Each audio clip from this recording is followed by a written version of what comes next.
subscriber, hal apa sih yang membuat hasil smoothing kita itu jadi ngekrus. Jadi gini, kita bicara rambut normal dulu ya. Kalau rambut normal itu cenderungnya itu misalkan nih kita sudah smoothing rambut, ini di belakang aja biar pas.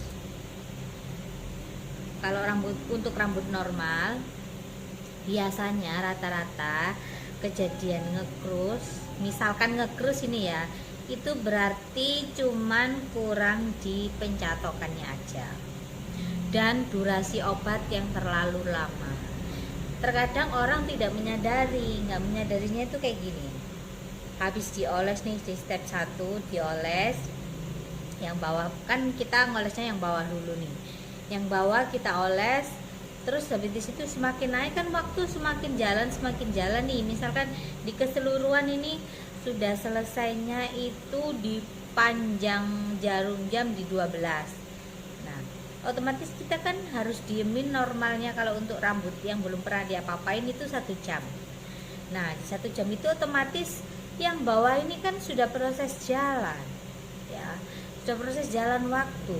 Kita patokannya dari panjang 12 itu tadi kan dari yang selesai di atas. Makanya kalau kita lagi kasih obat ke rambut customer, usahakan di 30 menit pertama itu kita cek rambut ini sudah molor apa enggak, terus rambut ini perlu dikasih obat lagi apa enggak. Kenapa aku bilang dikasih obat lagi, atau kalau di tempatku itu istilahnya kita namai di smooth namanya. Kenapa harus ditambahin obat lagi? Karena gini, iya, apa namanya? Sampai lupa aku. Rambut normal di saat 30 menit pertama misalkan nih, itu belum terjadi molor nih, berarti kita harus proses smooth. Nah, proses smooth kita tambahin obat, kita oles seperti yang pertama tapi dengan teknik digosok. Ada di video aku soal smoothing sebelum video ini. Bentar ya, saya tak ini ngepang rambut dulu sama ngevlog sebentar. Di 30 menit pertama itu dikasih obat lagi dengan teknik digosok itu tadi. Nah, itu kita tambahin waktu lagi, maksimal itu dari 12 ke 12. Misalkan belum ke panjangnya 12 ini sudah melar, kita harus cepet-cepet dicuci hanya dengan air aja, ya. Dengan air aja.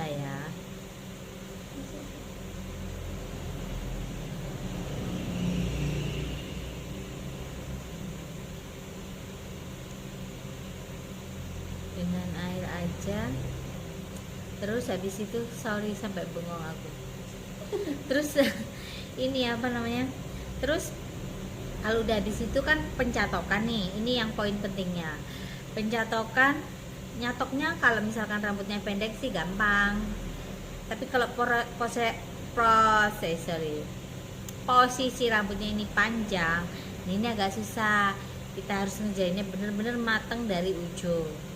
Nah, misalkan nih dari proses ini semuanya sudah selesai, ketika dikeramasin, selesai step kedua habis di netral itu kan kelihatan smoothing ini jadi apa enggak. Misalkan kelihatan agak-agak sedikit keriting kecil-kecil, terus agak sedikit ngembang, itu berarti tandanya obatnya kurang. Tapi kalau misalkan dia ini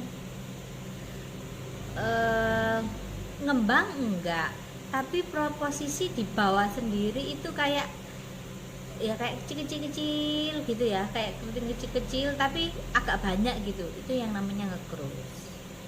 Nah, ngekrus itu biasanya waktunya terlalu lama, dieminnya juga terlalu lama, terus ketika dicatok itu pasti nanti hasilnya itu rambutnya itu banyak yang rontok.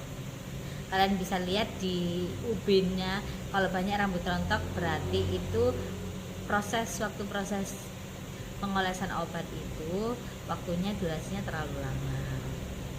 Nah, apa aja lagi yang bikin hasil smoothing ini gagal atau ngekrus? Selain dari teknik pencatokannya, yang kedua juga dari cara pengolesan obat yang terlalu lama, dan yang paling penting lagi ini khususnya untuk rambut-rambut yang sudah pernah di smoothing. Nah, untuk rambut yang pernah di smoothing itu jangan pernah ngoles obat di bagian yang sudah lurus. Usahakan kita oles di bagian yang masih perawan, dalam arti yang masih numbu-numbu itu kita oles dulu.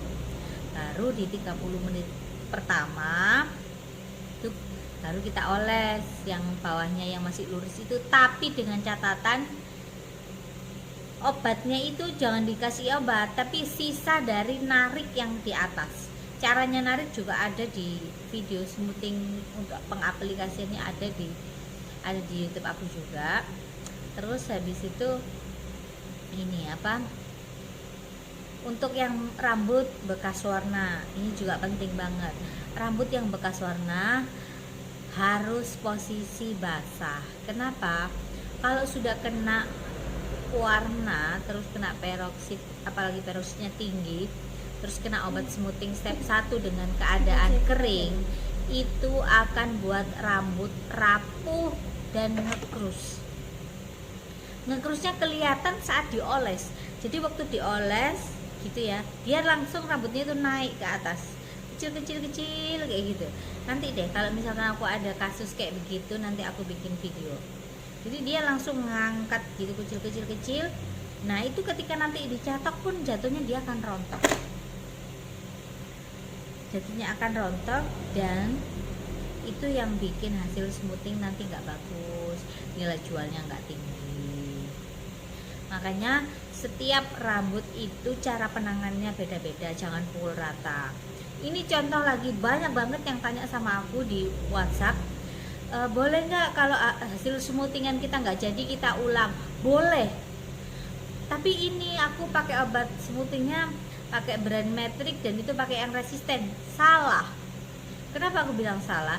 Resisten itu untuk rambut yang keriting, bukan rambut yang setelah kamu kerjain posisi sudah lurus tapi mungkin pencatokannya kurang bagus, kamu ulang lagi dengan resisten, ya makin hancur rambutnya. Kalian kalau beli obat itu usahakan mengerti artinya dulu, jangan asal beli pukul rata semuanya. Paling tidak kalian punya beberapa varian. Kalau kalian cuma punya satu varian, kasihan customer kalian. Kasihannya kenapa? Rambut kalian tidak masalah, rambut dia yang bermasalah gitu. Usahakan misalkan kalian nyemuting gagal, jangan diulang pakai resisten, pakai yang sensitif atau yang normal aja, kita ambil amannya aja supaya rambut customer kalian tuh aman-aman aja. Terus netralnya usahakan pakai conditioner aja, jangan dikasih netral yang bawaan. Kenapa? Conditioner itu sifatnya mendinginkan rambut, jadi rambut itu nggak sampai sangat rapuh-rapuh sekali gitu.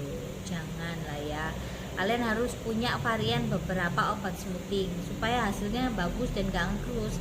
Karena rata-rata yang tanya ke aku tuh pertanyaannya tuh kayak gitu semua gitu loh.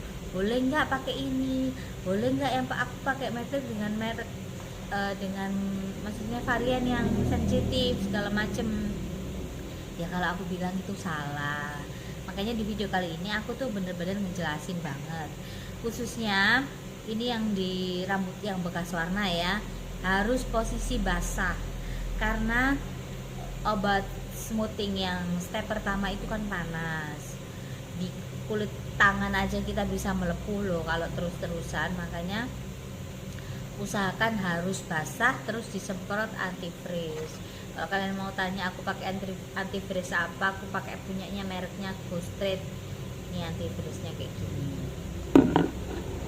Itu basah juga langsung disemprot antifreeze, terus dioles obat step 1, dan prosesnya sama seperti proses smoothing pada umumnya cara-caranya, cuman di bagian waktu itu harus benar-benar